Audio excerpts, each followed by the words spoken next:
يقول الناظم العمري تذكر زمان كان فيه الطيب يذكر، وذاك المجتمع ما فيه منكر وكل كان. يقول الناظم العمري تذكر زمان كان فيه الطيب يذكر، وذاك المجتمع ما فيه منكر وكل كان مشغول بحاله.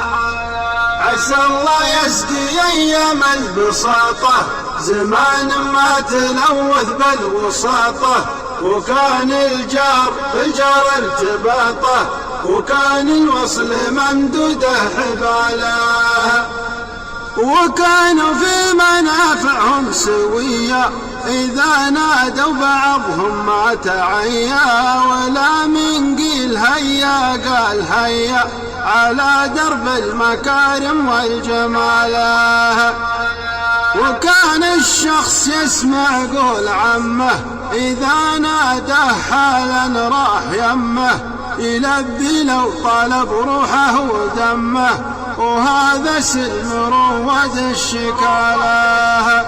عسى الله يسقي أيام البساطة زمان ما تلوث بالوساطة، وكان الجار بالجار ارتباطه، وكان الوصل ممدوده حباله. نهار العيد يلتم الجماعة على ضحك وسواليف وطاعة، وزاروا بعضهم في نصف ساعة ولو ما يشربون إلا بياله.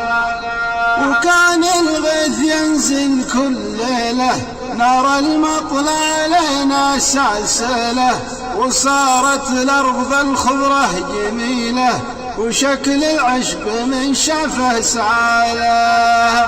عسى الله يسقي أيام البساطة زمان ما تلوث بالوساطة، وكان الجار بالجار ارتباطه، وكان الوصل ممدوده حباله. وهذه كانت أهوال القدامى إذا استسقوها طلوا بلا الغمامة، عليهم يا عرب مني سلامة عدد من يذكر الله بابتهاله.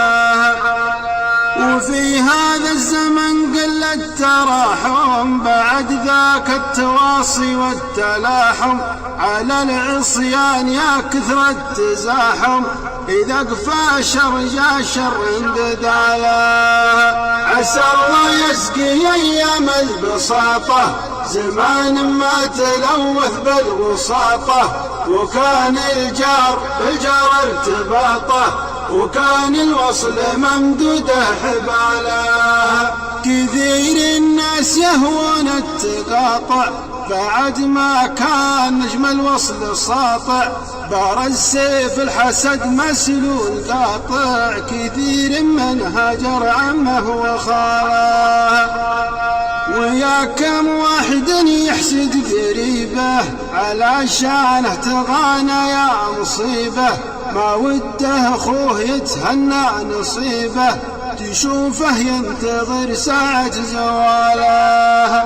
عسى الله يسقي أيام البساطة زمان ما تلوث بالوساطة، وكان الجار بالجار ارتباطه، وكان الوصل ممدوده حباله. وحنا في زمان وضعه قشر تغلب في طباعه داعي الشر، قليل ما تجد لك كلمة بشر فقدها الرجل حتى في عياله.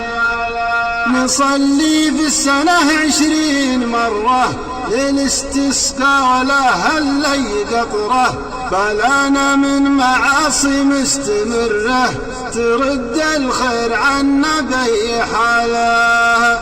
عسى الله يسقي أيام البساطة زمان ما تلوث بالوساطة، وكان الجار بالجار ارتباطه، وكان الوصل ممدوده حباله. ختاما يا رجاجل اسمحوا لي فانا وضحت مما شفت حولي، وكان اخطيتكم ووضحوا لي، فانا شاعر قصيد راس مالا.